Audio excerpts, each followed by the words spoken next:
Em memória de Dilce Cordeiro Lemos.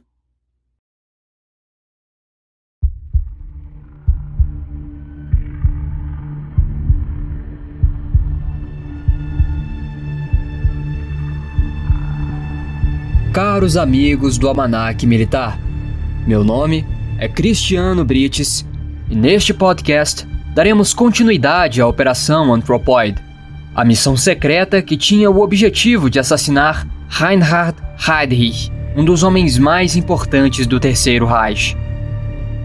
No episódio passado, abordamos principalmente os primeiros anos da Tchecoslováquia ocupada e as ações que seu governo, exilado na Inglaterra, tomou para enfrentar os nazistas. Caso você ainda não tenha ouvido a parte 1, dá uma escutada nela antes e depois ouça este episódio para não ficar perdido. Na descrição, você poderá encontrar um link contendo as principais fontes que eu utilizei para fazer essa pesquisa. Sem mais delongas, bora dar continuidade na missão. Se possível, acomode-se bem e utilize fones de ouvido.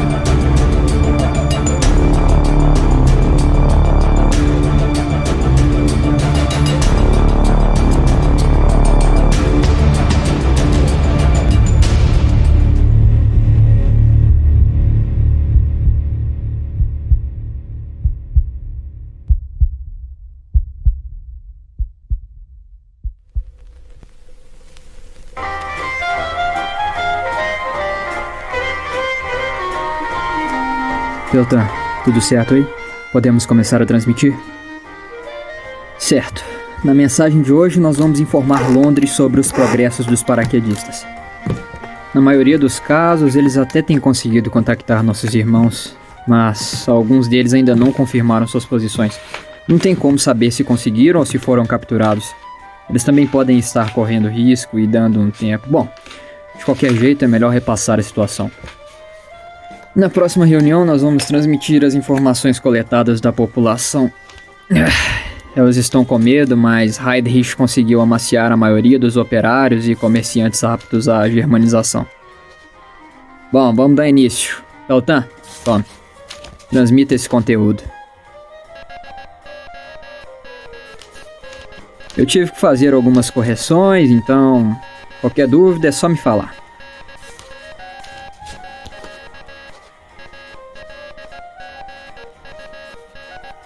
A letra não é das piores, vai. Ah, cara, vai se ferrar. Balaban tem uma letra que envergonha até a mãe dele. Ele não pode mandar uma carta que ninguém tem... Merda! Peltan, interrompa e desmonte o transmissor, rápido. Eu vou cuidar da papelada. Machine, confira as trancas. Esses porcos estarão aqui em cima em segundos.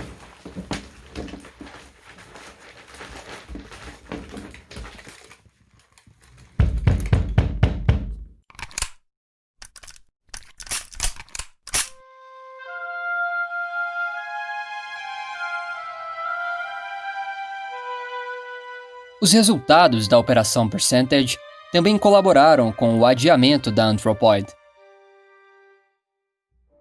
A perda da última linha de comunicação com a UVOD levou o Departamento de Inteligência Tcheco em Londres a priorizar o programa Silver. Divididos em 2 grupos, A e B, 5 agentes equipados com materiais de comunicação tinham o objetivo de restabelecer uma linha de contato entre a UVOD e a capital inglesa. O início dessa missão foi programado para acontecer no dia 7 de novembro de 1941, mas ela acabou sendo adiada para o dia 30, e depois foi suspensa por problemas operacionais. Com o retardar da Operação Anthropoid, seus 2 integrantes ganharam tempo para se aprimorar. Kubish e Gabčík passaram dos dias 14 a 18 de outubro de 1941 na Escócia, onde se formaram no curso especial do SOE.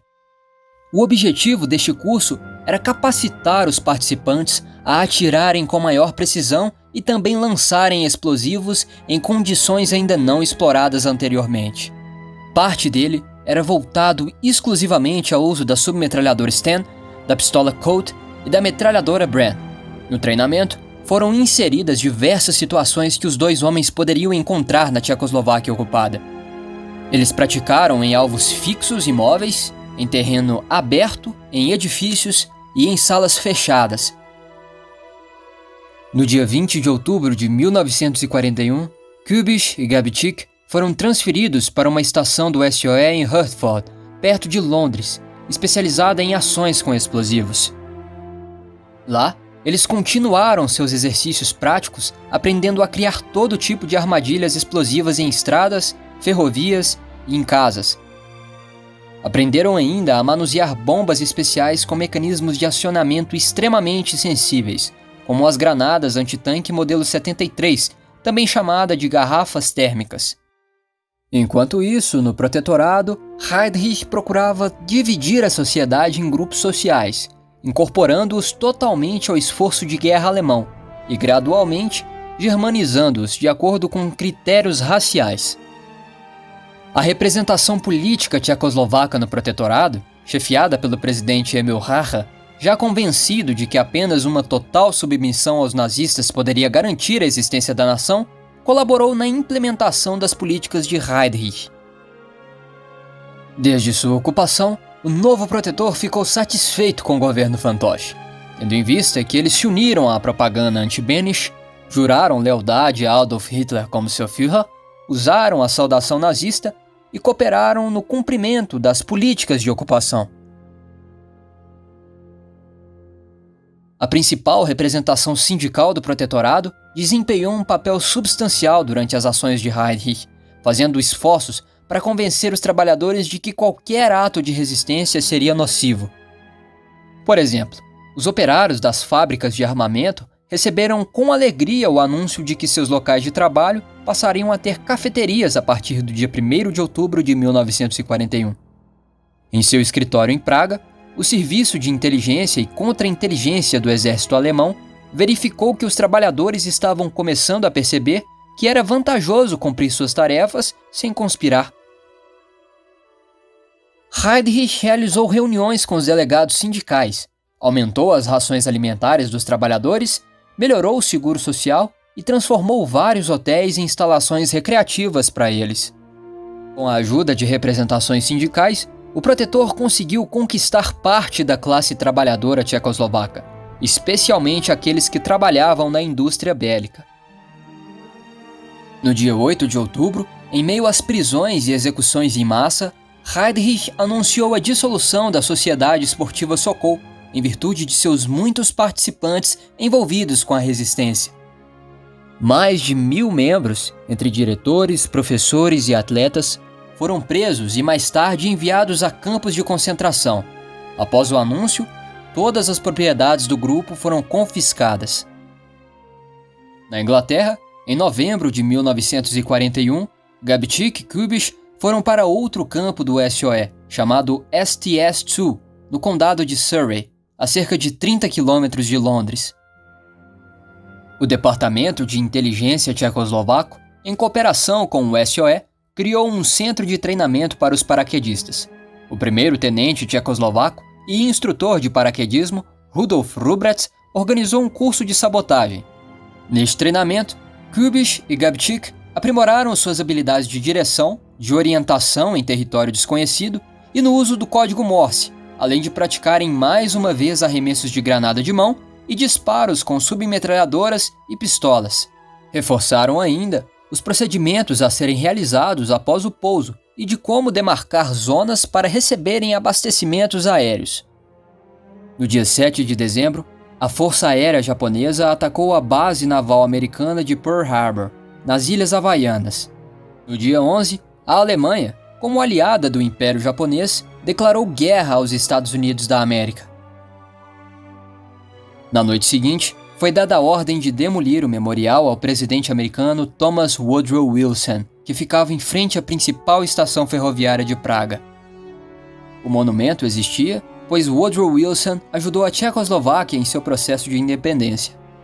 Nesse meio tempo, em Londres, Kubiš e Gabčík assinaram um documento oficial afirmando total comprometimento com a missão que se voluntariaram a realizar em território ocupado. No dia 18, foram à capital inglesa, no centro de comando do Grupo Especial D, ao qual eram subordinados.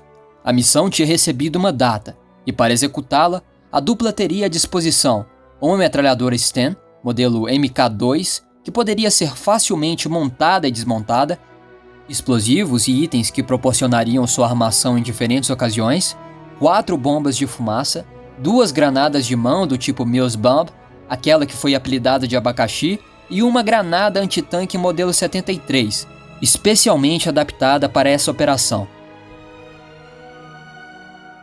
Cada um deles foi equipado com uma pistola Colt, modelo 1903. Seus documentos falsos também foram finalizados e entregues. Gabčík recebeu o nome de Zdeněk Vyskočil e Kubiš de Otto Strnad. –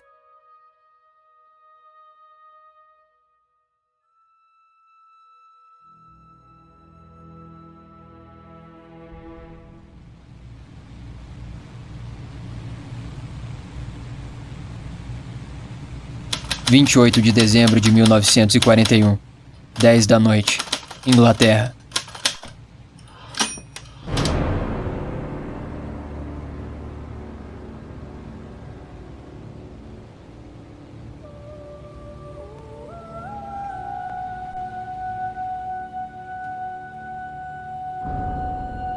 Um bombardeiro quadrimotor Handley Page Halifax modelo Mk2 da RAF decolou da antiga base aérea de Tangmere a pouco mais de 80 quilômetros da Grande Londres. A aeronave era comandada pelo tenente Ronald Clifford Huckey e tinha como tripulação mais 6 britânicos do Esquadrão de Operações Especiais da RAF, fora o capitão tchecoslovaco Jaroslav Šustra, que atuava como despachante de voo. A fim de preencher a capacidade total do avião, além de Kubiš e Gabčík, no mesmo voo estavam os integrantes da Operação Silver, mencionada anteriormente. O bombardeiro voou sobre o Canal da Mancha até alcançar a costa francesa, numa região próxima à comuna de Le Courtois. Dali, seguiu em direção à cidade alemã de Darmstadt, que alcançou à 00:40 do dia 29. Neste percurso, eles foram detectados 2 vezes por interceptadores noturnos alemães, mas o Halifax conseguiu despistá-los. A tripulação teve dificuldades para conseguir se orientar. A maioria dos pontos de referência, como ferrovias, rios e até pequenas cidades, desapareceu sob forte cobertura de neve. Este fato contribuiu para um erro dos navegadores, que confundiram Praga com Pilsen, onde sofreram fogo antiaéreo às 2:12 da madrugada. Às 2:24, Gabčík e Kubiš saltaram nas proximidades de uma vila tcheca chamada Nevice, a pouco mais de 5 quilômetros de Praga. Às 2:37, os integrantes do grupo Silver A pularam entre as cidades de Podiebrady e Mestres Králové, a cerca de 40 quilômetros do primeiro salto. Os membros do Silver B desembarcaram às 2:56 da madrugada, perto de um povoado chamado Kazalicsk, não muito distante da cidade de Prelude. E aqui um breve adendo. Se você está perdido em relação a todas essas regiões que eu acabei de citar, eu vou deixar na descrição um link contendo diversas imagens de diversos ângulos, mostrando cada região por onde essa aeronave passou. Na verdade, é um itinerário completo, uma aproximação feita pelo Google. Então, se você quer saber de onde essa aeronave decolou lá na Inglaterra, onde ela alcançou a costa francesa, a cidade alemã e todas as regiões de salto, é só conferir aí no link, beleza? Vale lembrar que é só uma aproximação, serve para você se situar aí nesse território europeu e também por conta dessas diversas cidades que eu acabei de mencionar. Então, é isso aí, vamos voltar para o episódio. Diferentemente dos treinamentos, não havia sinalizadores de pouso. Os paraquedistas tiveram que saltar às cegas, a uma altura de 150 a 200 metros, em uma velocidade de cerca de 200 km, num processo nada silencioso. Depois de completar a missão, o bombardeiro britânico começou a deixar o espaço aéreo tchecoslovaco e seguiu de volta para Darmstadt. Ao sobrevoar as proximidades da cidade alemã, a aeronave foi atacada pela artilharia antiaérea da região, que provavelmente foi alertada pelos aviadores da Luftwaffe, que haviam detectado Halifax durante a ida.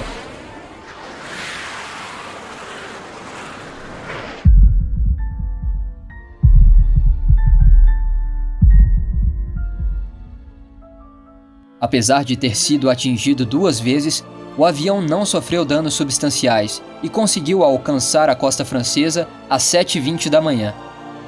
Às 8h07, já tinha quase atravessado o Canal da Mancha e, finalmente, às 8h19, aterrissou na antiga base aérea de Tangmere. Esses voos noturnos sobre a Europa ocupada estavam entre as missões mais perigosas que a RAF realizava durante a Segunda Guerra Mundial. O Halifax decolou sozinho, sem nenhuma escolta, com uma estimativa de pouco mais de 10 horas de um voo noturno sobre metade da Europa ocupada, inclusive da própria Alemanha nazista.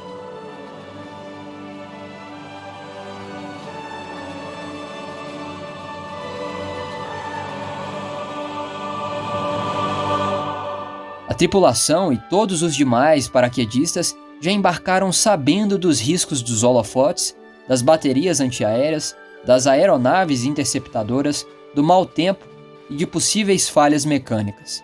Havia uma grande responsabilidade sobre o navegador de voo, pois o sucesso de toda a missão dependia dele. A tripulação teve que encontrar uma zona de queda adequada para todos os saltos, mesmo com todas as condições mencionadas.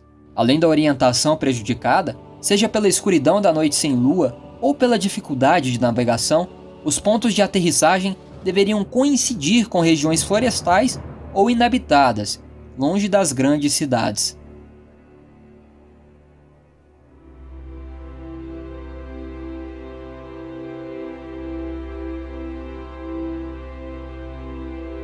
Amanhece.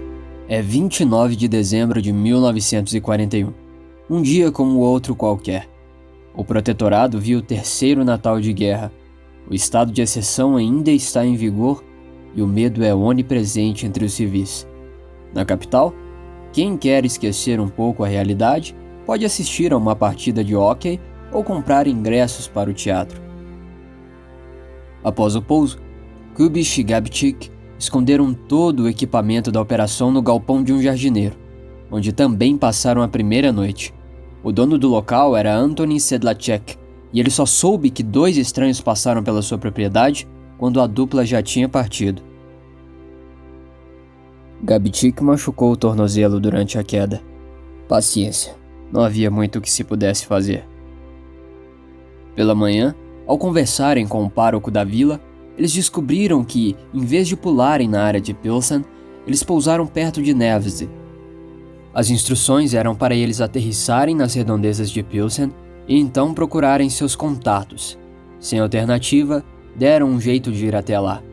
As primeiras pessoas que ajudaram os paraquedistas foram o ferroviário aposentado Václav Stejlik e o inspetor de polícia de Pilsen, Václav Kral. Na pequena cidade de Rokycany, os paraquedistas contactaram o ferroviário com a senha "Saudações de Radetzky".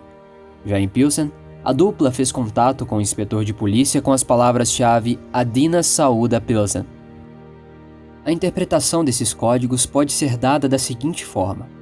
Adina possivelmente faz alusão à famosa atriz tcheca de cinema e teatro dos anos 30 e 40, Adina Mandlová, enquanto Radetsky fazia referência a um padre e líder político da Boêmia no século XV.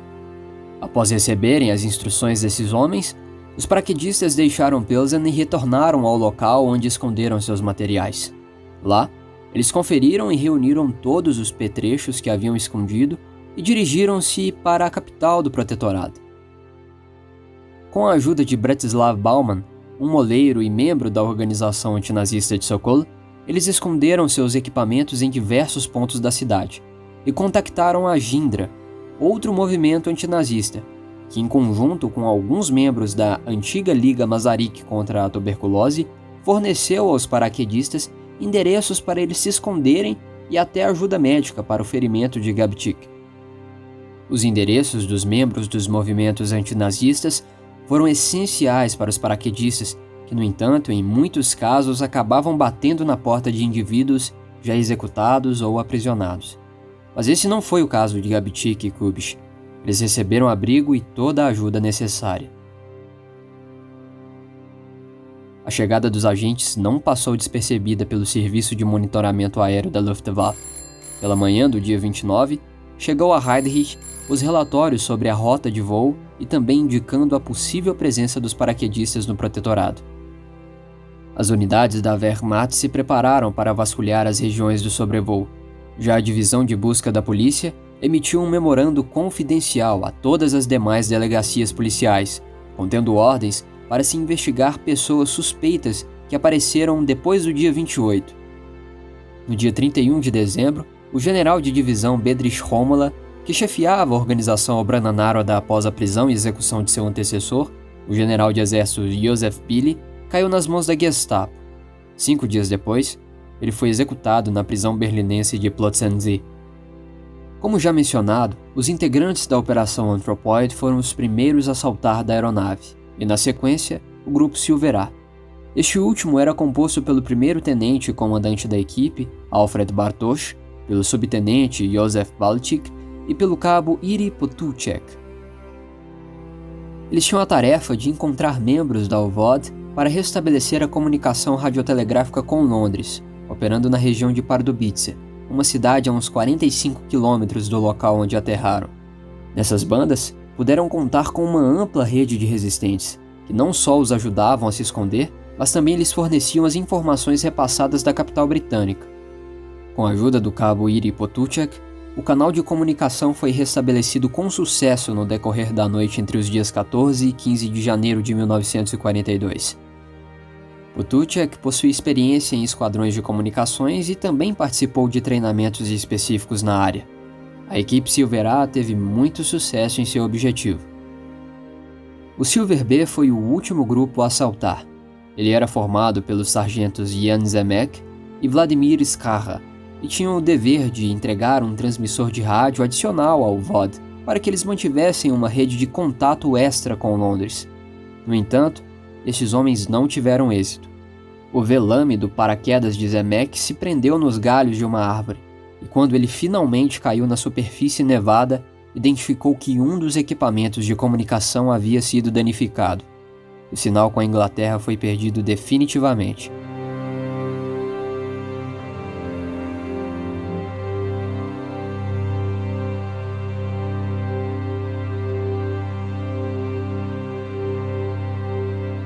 No dia 19 de janeiro de 1942, o governo do protetorado foi reestruturado. A razão por trás disso foi tentar minimizar ainda mais a autonomia local. O número de ministérios foi reduzido, e um SS, Walter Beth, foi convocado para ser o ministro da Economia e do Trabalho, uma pasta recém-criada. Foi criada ainda o Escritório para o Esclarecimento do Povo. A ele estavam subordinados os assuntos da imprensa, teatro, literatura, arte, cinema e turismo estrangeiro. Este gabinete estava inserido ao Ministério da Educação, que agora era comandado por Emanuel Moravec. Ele foi um ex-legionário da Tchecoslováquia durante a Primeira Guerra e, após o conflito, alcançou o posto de coronel do Estado-Maior.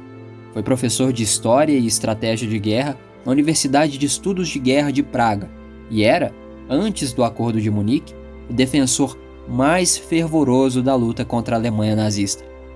Depois de o país ser ocupado, no entanto, ele mudou de lado e passou a colaborar com os ocupantes. Sempre que ocorriam compromissos governamentais, Heydrich determinava a soltura de alguns estudantes que haviam sido presos durante as manifestações de 17 de novembro de 1939 e também aboliu o estado de exceção. Por outro lado, desde sua posse, aproximadamente 490 pessoas foram executadas depois de condenadas pelos tribunais marciais, enquanto mais de 2.200 foram levadas para campos de concentração. Em Berlim, ao meio-dia do dia 20 de janeiro, em um palacete à beira do lago Wannsee, ocorreu uma conferência para se discutir os detalhes do plano de extermínio sistemático dos judeus europeus. Heydrich, um dos principais arquitetos da solução final, estava presente, claro. 2 horas depois, a reunião, que apenas salientou alguns tópicos do plano já elaborado, terminou. Heydrich afirmou que a solução final para o problema judaico envolveria 11 milhões de pessoas, das quais 74 mil viviam no protetorado. Enquanto isso, Alfred Bartosz, o comandante da equipe Silver A, tentava contactar Václav Moravec, que não fornecia informações desde outubro de 1941. Este homem era um dos fundadores da resistência Obrana Národa e ex-capitão de artilharia do exército tchecoslovaco. Após a desmobilização de sua unidade, passou a trabalhar no setor administrativo do governo. Na resistência, atuava no setor de inteligência e, juntamente com os ex-tenentes-coronéis Józef Balaban e Józef Machin, reunia, analisava e enviava ao governo tcheco exilado informações de diversos setores do protetorado. A Gestapo chamava o trio de os Três Reis Tchecos da Resistência, e o Serviço de Inteligência da Tchecoslováquia, na Inglaterra, estava tentando restabelecer o fluxo de informações com eles através de Bartosz. Os Três Reis agiam com a colaboração do A-54, um agente duplo que colaborava com a Tchecoslováquia desde 1933. Seu nome verdadeiro era Paul Thümmel, membro do Partido Nazista desde 1927 e agente do Serviço de Inteligência e Contra-Inteligência do Exército Alemão desde 1933. Ele forneceu informações valiosas à inteligência da Tchecoslováquia por dinheiro. Cobrava pouco, mas também misturava informações verdadeiras com invenções ou exageros. Além de A-54, Thümmel também era conhecido pelos resistentes pelos codinomes René e Eva. Após a apreensão do último transmissor, em outubro de 1941, a Gestapo decifrou muitos dos despachos que foram enviados a Londres e percebeu que eles eram repassados por algum infiltrado, usando o codinome René. Portanto, 15 dias depois, com base nas descobertas, Paul Thümmel foi considerado suspeito e então preso com o consentimento de Heydrich. No entanto, os nazistas não conseguiram provar o seu envolvimento e ele foi liberado no mês seguinte. Depois que mais evidências foram reunidas, em fevereiro de 1942, Thümmel foi preso novamente e confessou que colaborava sim com os tchecos, mas que isso fazia parte de seu trabalho. Ele tentou convencer a Gestapo de que sua intenção era capturar toda a liderança da resistência na Tchecoslováquia. Desse modo, ele foi solto no início de março, com a condição de atrair Moravec para uma emboscada. Ainda sob o governo de von Neurath, a polícia secreta nazista havia criado uma unidade especial para capturar os Três Reis.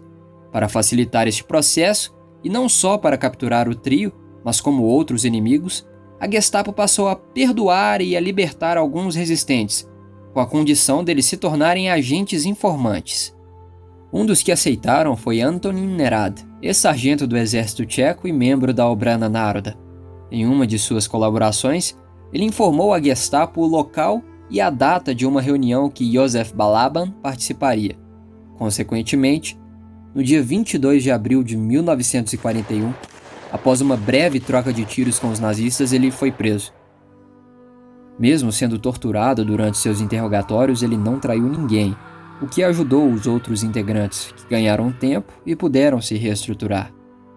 Assim que Heydrich instaurou o estado de exceção, ele foi condenado pela corte marcial e executado no dia 3 de outubro de 1941, no antigo quartel de um regimento de artilharia.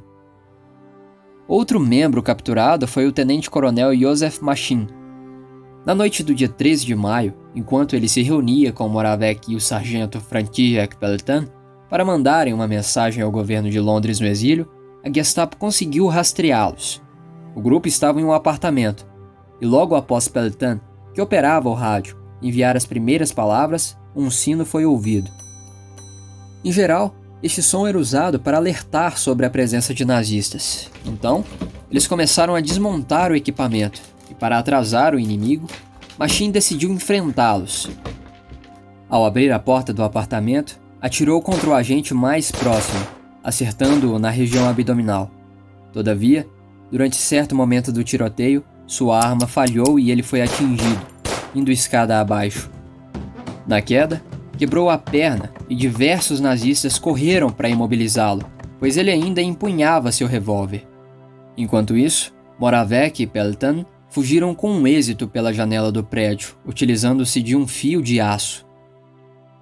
Baleado e com uma fratura, Machin foi levado para um interrogatório e posteriormente a um hospital. Moravec bolou um esquema para resgatá-lo, mas um dia antes da execução do plano, Machin tentou atordoar o guarda que vigiava seu leito. Sem sucesso, ele foi novamente imobilizado e transferido para a prisão de Pankratz. Moravec ainda assim tentou resgatar o parceiro, inclusive pedindo para Londres propor a troca de 2 oficiais alemães por Machine e Balaban, que ainda estava vivo, mas nenhuma tentativa funcionou. Por 1 ano, ele foi interrogado e torturado. A Gestapo chegou a levar sua mulher e Balaban totalmente violentados, mas mesmo assim ele não entregou ninguém. Por 2 vezes ele tentou cometer suicídio, mas não conseguiu morrer. Em maio de 1942, a Gestapo já pressionava por sua execução, mas só em 30 de junho, quando a segunda lei marcial vigorava, é que Machine foi morto. Após ser condenado pela corte marcial, ele foi levado ao campo de tiro de Kobyliska, onde foi fuzilado. Machine escreveu uma carta de despedida para seus filhos pouco antes de sua execução, mas ela nunca foi entregue e só foi encontrada no pós-guerra.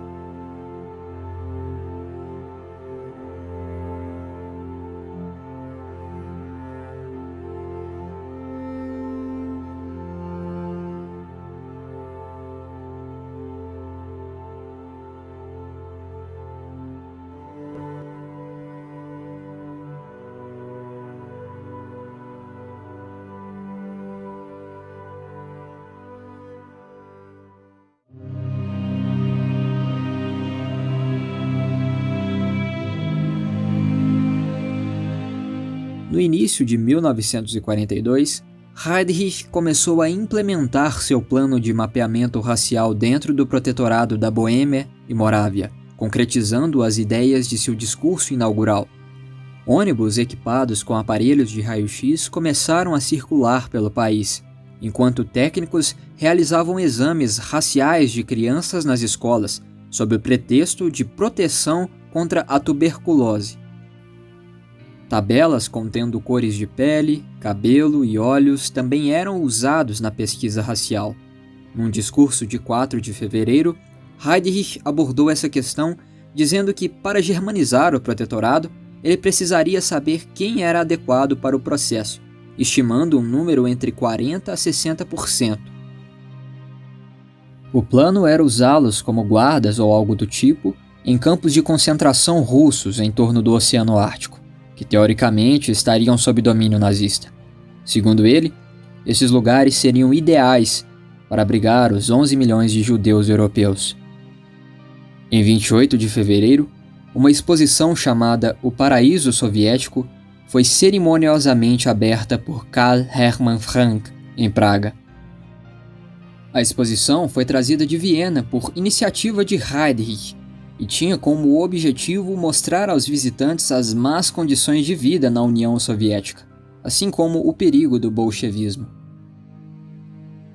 O presidente fantoche Emil Hacha também foi obrigado a visitar a exposição, pois precisava acompanhar o novo ministro da Educação, Emanuel Moravec.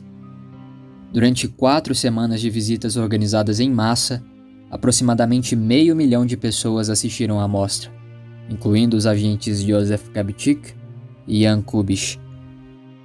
Em março, finalmente o capitão Moravec foi contactado.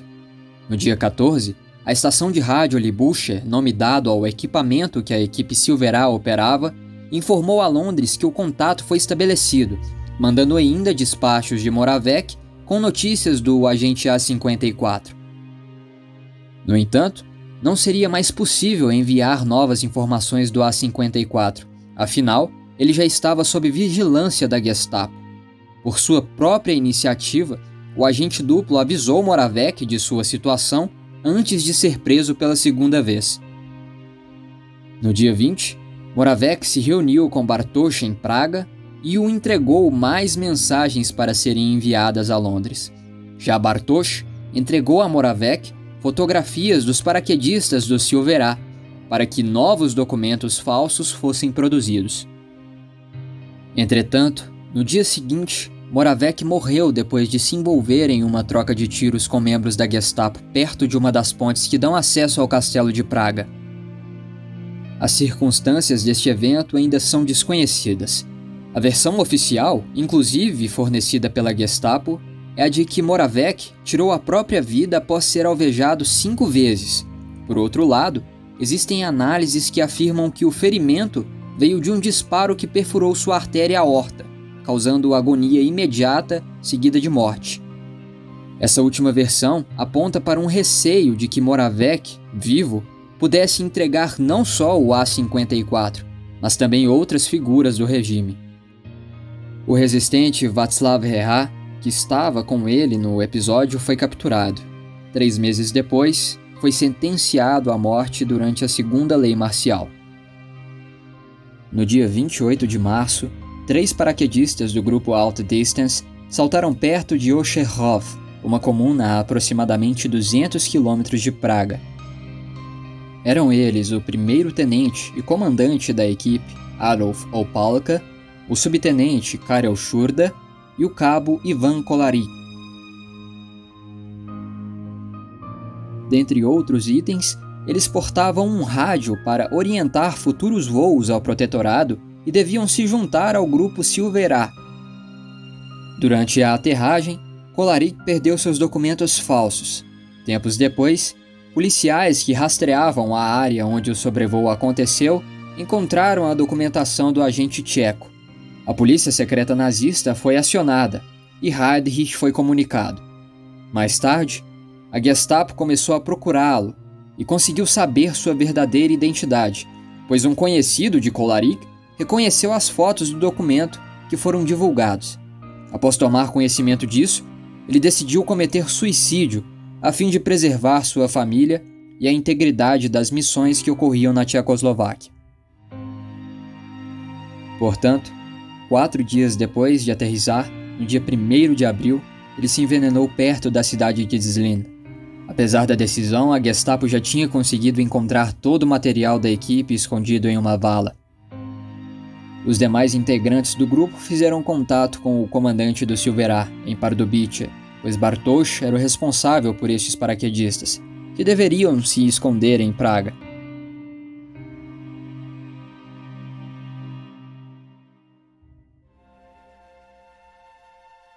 Bom, por o episódio não ficar tão longo e cansativo, nós vamos encerrá-lo por aqui.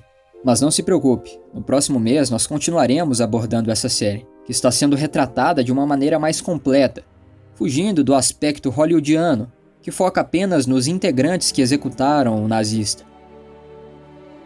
No próximo episódio, você ouvirá que o governo exilado, em Londres, passou a enviar sucessivos agentes para realizarem missões em território ocupado. No entanto, essas missões começaram a dar errado e a Gestapo passou a ficar em alerta. A casa começou a cair para muitos paraquedistas e colaboradores, e isso poderia culminar no fracasso de muitas operações e redes de comunicação. Apesar dos grupos de agentes operarem em diferentes regiões, cidades, o número de pessoas que colaborava e sabia das posições dos paraquedistas não era tão grande. Então, a captura dessas poderia prejudicar toda uma rede estabelecida por Londres dentro do protetorado e até redes que surgiram lá durante a ocupação nazista. Além disso, muitos civis colaboravam com a resistência, mas não mantinham a mesma cautela, tornando-se presas fáceis. Não se esqueça de recomendar esse podcast a uma pessoa que você acha que irá curti-lo. Para críticas construtivas, sugestões, dúvidas, é só nos acionar através de nossas redes sociais que estão aqui embaixo. Por hoje foi isso, soldados. Um abraço e até a próxima missão.